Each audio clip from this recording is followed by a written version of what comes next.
All right, everybody. Let's take a look over here. Um, we have nothing really happening today, but tomorrow we got NFP. So, with that said, we don't know the kind of volume we're going to have today. Obviously, yesterday we had some moves with FOMC and we start to move down, and now we're just trying to consolidate here. Let's take a look on the 1 hour time frame.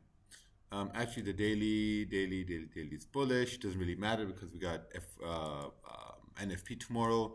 The 4 hour candle is volatile candle because you can see this candle has broken the high, has broken the low. Volatile candle. Looking at the 1 hour candle, we have a support established. At the same time, we have a resistance established up over here. Looking at the 30-minute time frame now.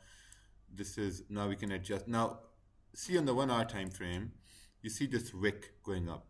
On the 30-minute time frame, you see market structure. So that becomes our resistance up here, right?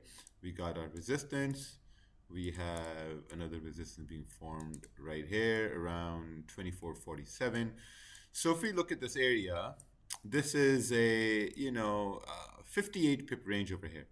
Now, if we break above, let's say 24, let me see this over here, 24.46, you're looking at about like 100 pip range here, right? Let's take a look on the 15-minute a little bit. Now, looking at the 15-minute time frame, you can see there's a minor resistance because if we break about 24.47, minor resistance is 26 pips away, 24.49. But if you look at the 30-minute time frame, you have a clean range. So now the decision you got to make is, are you going to trust the 30-minute time frame to break above this minor resistance, or are you going to keep this? Are you going to keep looking at it and say that, oh, I'm afraid of this resistance here to the left hand side? That's a decision you have to make.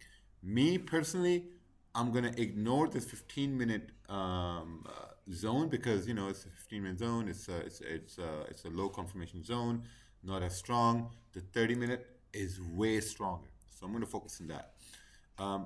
Other than that, if we do break below, let's say we got 24.41, you have obviously a clean range till 24.25 for price to move down, even looking at the 15. Now in this case, okay, so I changed my mind. In this case, if you look on the 15-minute time frame, you can see that there is a range till 24.31. Now, this range is 88 pips away from current support. So in this case, we are going to keep this in mind. Right over here, it's not that much, whatever. So volume and gold can clearly break through this area. But volume and gold over here, I mean, it's a pretty good range, 90 pips, right? So makes sense. Looking at pound yen, daily time frame, daily is still continuing to push down. Wow, look at that. We got our support on the daily right here. Looking at the 4-hour time frame, 4-hour time frame is creating support here as well. Looking at the 1-hour time frame, 1-hour time frame is creating a support. And currently right now, looking at the 1 hour, we have a resistance formed. So if you measure this range, this is like a 142 pip range. Looking at the 30-minute time frame, now we can make sense of this market structure. We got support, we have another support over here, and we have resistance up at this point. Now, if we break below 191.970, this is a 65 pip range. Very good, doable range over here, to be honest. Like this, put it like this, right? And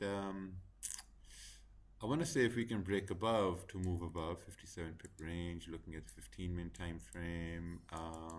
If we do break above this resistance, this is 46 pips. Okay, not bad, 46 pips. See how we're making sense of these ranges now, which makes sense. And maybe want to adjust this big zone over here. Let's zoom in here a little bit and let's see. This is what we got right here. Awesome. So these blue lines for me indicate the areas where I'm going to be willing to execute a trade. Above here, 192, 700. You got a 47 pip range. Now, same case is here on pound yen. If you break below, 191, you got a support 13 pips away, and then a bigger range around 70 pips away. no, sorry, yeah, 20 pips away, and the bigger range around 74 pips away. So in this case as well, we're going to focus on the 30-minute for price to break and continue. So let's see what happens. We're going to be live for the New York session anyway for you guys. So we will see you then.